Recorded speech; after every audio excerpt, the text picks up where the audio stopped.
అసలు మనం కూడా నేను డిగ్రీ నేను ఊళ్ళో ఉన్నప్పుడే దగ్గర చూడలే, మనం చూడకుండా ఆయన పాటలు మనం ఆవరించలేదు. అడగండయ్యా మీరు అడగండయ్యా ఓట్ల అడగండయ్యా ఒక శబ్దం ఆ టేపుగా పెడితే మారుతుంది. ఓటేసుకున్నప్పుడు సీలు చేసినప్పుడు ఏమేమి చేసిందో ఏమేమి చెప్పిందో అడగండయ్యా అడగండయ్యా మీరు అడగండయ్యా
అట్లా బాగా వినుకుంటూ చదువుకుంటూ నేర్చుకుంటూ వచ్చిన వాళ్ళు ఆ రోజు విద్యార్థులు రాష్ట్ర పాట వింటే దళితపుల్లమ్మ ఇంకొంచెం వాడి కారం చెడులో మాదిగా పల్లె అది కలుతన పలదాలిత పులులమ్మ ఈ కారం చెడు సాముల చెడుల కలబడి నిలబడి పోరు చేసిన దళిత పులులమ్మ ఈ కారం చెడు సాముల చెడుల కలబడి నిలబడి పోరు చేసిన దళిత పులులమ్మ.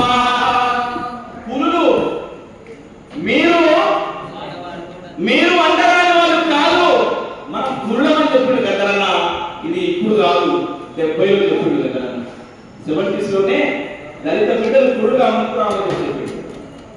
అట్లా విపక్షకు వ్యతిరేకంగా, అంటరాంతరానికి వ్యతిరేకంగా, పేదరికానికి వ్యతిరేకంగా, నిరుద్యోగానికి వ్యతిరేకంగా, ప్రతి అంశానికి వ్యతిరేకంగా పాటలు రాసి తనే పాడి ఇంతకుముందు కాసిమని చెప్పినట్టుగా తన అభినయంతో అందరి మనసులోకి అసలు ఇంటికి వెళ్ళిన తర్వాత గజాన ప్రోగ్రాం చూసి ఇంటికి వెళ్ళిన తర్వాత పండుకున్నా కూడా రాక గజాన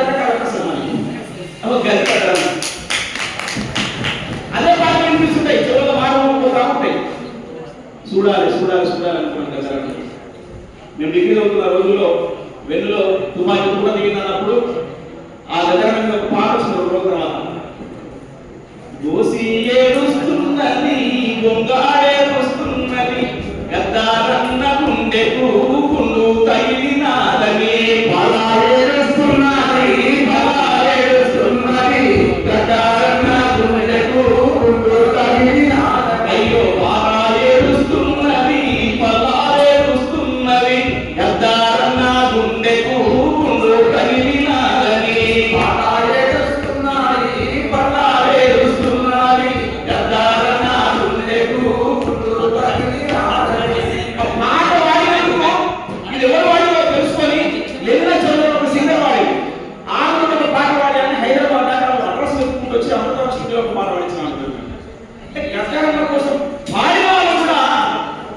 ఉద్యమంలో భాగస్వామ్యం చేసినటువంటి సందర్భాన్ని నేను తెలియజేస్తాను. అట్లా అప్పుడు గద్దరం మీద ఇంకొక పాట పడుతుంది. ఎవడు గద్దరను మా సీరియల్నా ఎవడు రమణ తెచ్చింది, ఎవడు గద్దరన్న భార్య చూసింది, ఎవడు రమణ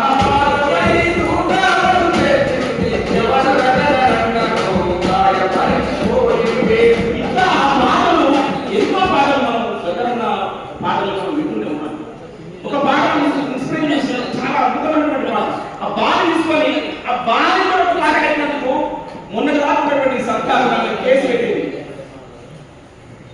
ఏలా ఏం కది ఎట్లుంది తెలంగాణ మొన్న వరకు పాట పాడు ఇప్పటిదాకా యూట్యూబ్ హల్చలైంది. ఒకటే రోజు మిలియన్ పోయింది. అది చూడం నాకు కాదు గద్దరమే. ఏ పాట ఉంటుంది? వినరా తమ్మి సర్వుల చరిత, వినరా తమ్మి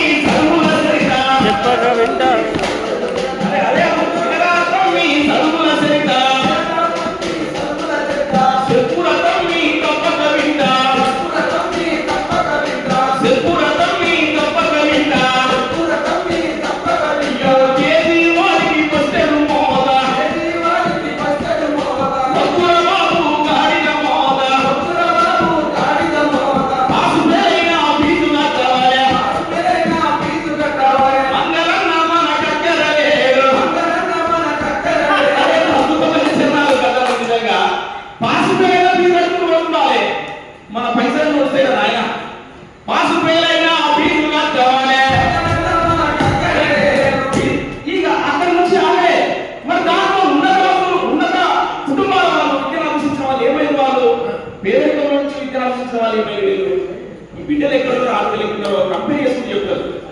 హరిజన గిరిజన ఆదోలోకము, హాస్టల్ గురించి మాట్లాడుతుంది కదా, ఎస్సీ ఎస్టీ హాస్టల్ ఎట్లున్నాయి? హరిజన గిరిజన ఆదోలోకము, హరిజన గిరిజన బిడ్డల తిండి ముక్కకు దండిగా, అయ్యో బిడ్డల తిండి ముక్కకు దండిగా. ఎస్సీ ఎస్టీ హాస్టల్లో కుక్కలకు పెట్టే తిండిలాగా ఉన్నాయని చెప్పేసి ఒక దరిద్రమైన జీవితాలు అనుభవిస్తున్న బిడ్డలని చెప్పేసి గతంలో రాస్తున్నారు. నేను ఇలా గుర్తు చేస్తాను ఉస్మాన్ సిటీ విద్యార్థులందరికీ కూడా. మేము యూనివర్సిటీకి వచ్చినప్పుడు మొత్తం హాస్టల్ మెస్లని కూడా మేము ఎట్లా చెప్తే నడిచేపిస్తున్నాం. కానీ ఇలా ఎందుకో నాకు అర్థం కావాలి. మొత్తం మెస్సులు అధ్వానం అయిపోయినాయి, హాస్టల్ అధ్వానం అయిపోయినాయి. హాస్టల్కి వస్తే భయం అవుతాం. ఆ రోజులు మారాలి, మళ్ళా పునర్వైభవం రావాలి. ప్లేట్లు పట్టుకుని ఒక హాస్టల్లో ఉన్నటువంటి విద్యార్థులు ప్లేట్లు పట్టుకుని మెస్ కోసం ఉమ్మడి మెస్ కోసం పోతారా? ఏ హాస్టల్ వాళ్ళకి హాస్టల్లో మెస్సులు ఉంటాయి గతంలో. అది రావాలి, మీరందరూ ఒకసారి ఆత్మహత్య చేసుకోవాలని చెప్పేసి నేను గుర్తు చేస్తా ఉన్నా. అందుకని అంటాడు మంత్రుల పడుకులే డాక్టర్లు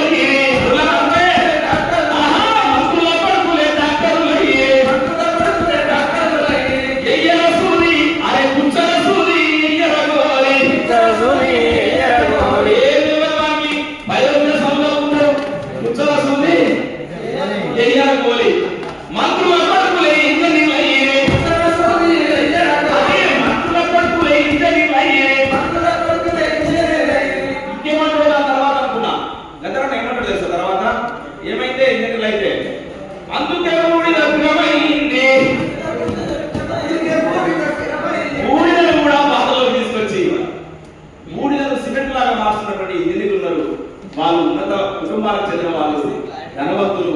ఈ పేద భక్తులకు విముక్తి లేకుండా పోయింది, చదువులో కూడా నాణ్యత లేకుండా పోయిందని చెప్తారు కదా. ఆ ఇన్స్పిరేషన్ కోసం పాట రాస్తున్నా. ఎన్నో పాటలు గద్దరన్న మమ్మల్ని గద్దరన్న భాస్కర్ చెప్పినట్టుగా ఎవరి స్టోరీ వాళ్ళకు ఒక్కొక్కరి అసలు గద్దరన్న తోటి నాకు తెలిసి ఇక్కడ ఉన్న వాళ్ళందరూ కూడా ఏదో ఒక సందర్భంలో ఏదో ఒక సమస్య ఉంటే ఉంటుంది. అట్లా మనందరితోటి గద్దరన్న మమేకమై మన జీవితాల్లో ఉన్నాడు. ఇంతకుముందు మన దర్శనం అనుకున్నాం. గద్దరన్న ఎట్లా చూడాలంటే మేము దరువు జాతర ప్రోగ్రామ్ ఇదే సాగురాటంలో దరువు జాతర పేరు పెద్ద సాంస్కృతిక కార్యక్రమం నిర్వహించాం. ఆ సాంస్కృతిక కార్యక్రమానికి గద్దరన్న ముఖ్య అతిథి. ఆ రోజు ఉస్మాన్ సిటీ విద్యార్థులందరూ కూడా అక్కడికి తరలించిన క్రమంలో నేను రాసిన మిగులారం అనే పుస్తకాన్ని ఆ రోజు మా అమ్మ చేతుల మీద ఆవిష్కరించే టైంలో గద్దరన్న ఉన్నట్టు పక్కనే నేను మా అమ్మకాలకు దండం పెట్టి పుస్తకాన్ని ఆవిష్కరించే టైంలో గద్దరన్న కూడా మా అమ్మకాలకు దండం పెట్టిడు. అరే తల్లిగా మన అందరి అమ్మరా, మన అందరి తల్లిగా తెలంగాణలో పేద తల్లి మనందరి తల్లి. అప్పుడు ఒకటేసారి ఆ ఆడిపోయి ఉన్నటువంటి విద్యార్థులు బాబుత్వానికి పోయి ప్రతి ఒక్కరి కళ్ళలో నీళ్లు తిరిగినటువంటి సందర్భాన్ని నేను గుర్తు చేసుకుంటాను. నాకు చాలా మంది గద్దరన్న ప్రశ్నల వర్షం పుట్టించారు. గద్దరన్న ఎవరు? మారనా, మాదిగనా, ఏ వర్గము, ఏ కులం అనుకుంటే చాలా మంది ప్రశ్నలు ప్రశ్నిస్తే అదే నేను ఆ కులం ఈ కులం ఏది కాదు ఆయన ఆయనే ఒక మాట అన్నాడు. కానీ నేను మాదిగలో కాదు, నేను నక్సలైట్ రాదు అంటే గద్దరన్న ఎవరికి దొరకడు, బాలకృష్ణ అయిపోతున్నాడు గద్దరన్న. కానీ ఇలా దర్శనం వెతుకుతున్న దాంట్లో నాకు అనిపించిన చిన్న అంశం చెప్పి నేను ముగిస్తారు సార్. దర్శన్ గారు ప్రశ్నలు ఏమైంది కాబట్టి గద్దరన్న చివరి దశలో, అంబేద్కర్ కూడా చివరి దశలో బౌద్ధిజాన్ని స్వీకరించి ఈ దేశంలో ఏదైనా మతాన్ని స్వీకరించాలంటే నా దళిత బహుజన వర్గాలు అటు ఇటు కూడా కాదు, ఇగో అంబేద్కరిజం ఇక బౌద్ధిజాన్ని స్వీకరిస్తానని చెప్పి చివరి దశలో ఎట్లయితే అంబేద్కర్ చెప్పిండో, ఒక మార్గం నిర్దేశం చేసిండో, అట్లనే గద్దరన్న కూడా అదే బౌద్ధిజం ద్వారా ఆయన దగ్గర ఆయన లేడు భౌతికంగా. మనం ఎవరన్నా మేము ఏమాత్రం నడవాలన్నా అని చెప్తే మరి దళిత ఉద్యమాలు ఉన్నాడు గద్దరన్న, బౌద్ధ ఉద్యమాలు ఉన్నాడు గద్దరన్న, కమ్యూనిస్ట్ ఉద్యమాలు ఉన్నాడు గద్దరన్న. ఎట్లా నడవాలని చెప్పేసి అర్థమంటే గద్దరన్న భౌతికంగా మన మధ్య లేడు. కానీ చివరిసారిగా ఒక సంకేతం ఇచ్చిపోయాడు. ఆయన సమర్థ దగ్గరికి చూస్తే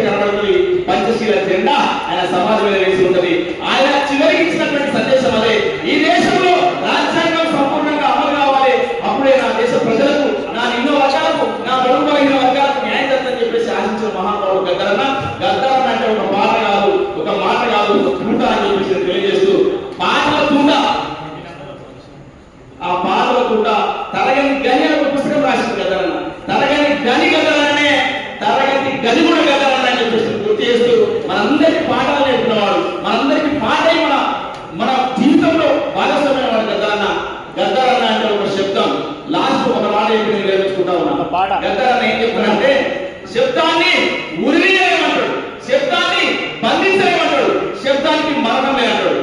ఆ శబ్దమే గద్దరన్న అని చెప్పేసి తెలియజేస్తూ